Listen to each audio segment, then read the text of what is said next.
their aggressiveness, and these guys are finishers up front, Kirk. This is going to be a hell of a matchup. That offensive line against the Utes front seven. Oh, it'd be great. Bring your popcorn, baby. Yeah, man. And when Kyle Whittingham came on here, he made a point about how do you win this football game. First thing he said was we got to win the line of scrimmage. If you talk to Dan Lanning, he was on the set as well.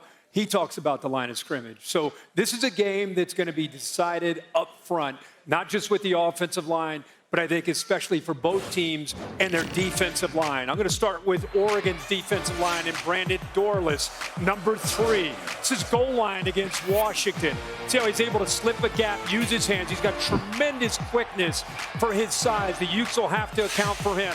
Popo Amubai, also number 50, a guy that eats up a lot of space. Look at that, a double team. When you eat up double teams, it frees up backers to be able to get downhill like Jeffrey Bassa. This is a team that can fly around to the football, plays with a lot of confidence. Other side of the ball, when Utah's on defense, what a year that Jonah Ellis is having 83. All over the field, 10 sacks. Bo Nix needs to be aware of him. And this is anytime you play Oregon, you got to play well on the perimeter. Look at all the red jerseys flying to the football, leveraging the football. Anytime Oregon goes out wide with those quick throws, they're going to have to deal with the speed of Utah and the crowd of Utah and the momentum of Utah for having a chance to play here. That's a big thing that Bo Nix is used to by growing up and playing in the SEC and now at Oregon. I agree. This defense and the Musts are a great tag team. Yeah. And if you want to talk about special players that are going to be playing this afternoon here, let's talk about a guy who plays on both sides of the ball. We're talking old school. We're talking talent. We're talking about Sione Vaki. Now, this guy, we have some tape.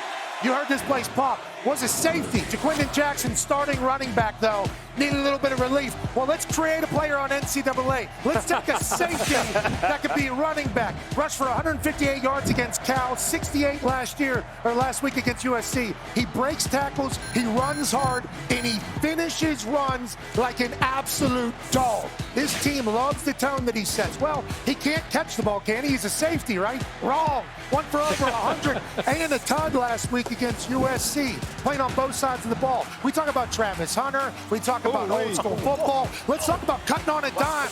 Let's talk about a video game player. Let's talk about Sione Vaki. And then on the defensive side of the ball, he's not scared to throw his weight around. One-on-one, need a tackle. You miss it, they're gone. Don't worry about it. Shoot for the hip. Bang! Sione Vaki's not scared to take that down. Nice. And let's talk about his brain a little bit. Obviously, being able to play on both sides of the ball, got to have a high football IQ. Eyes on the quarterback, follow the motion. Let's go ahead and stop this thing before it even starts. This guy is on 2K in real life, and he's violent about it. I enjoy watching Sione play. Utah obviously loves him for good reason, and when you're watching him play today, he's all over the tape.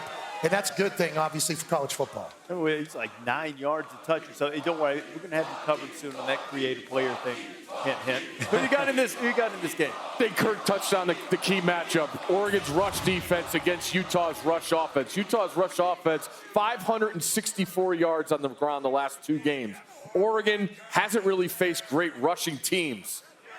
Utah covers. Oregon wins the game. Confident. Ouch, man. Steve, you can't see anything. You got that. Give me something.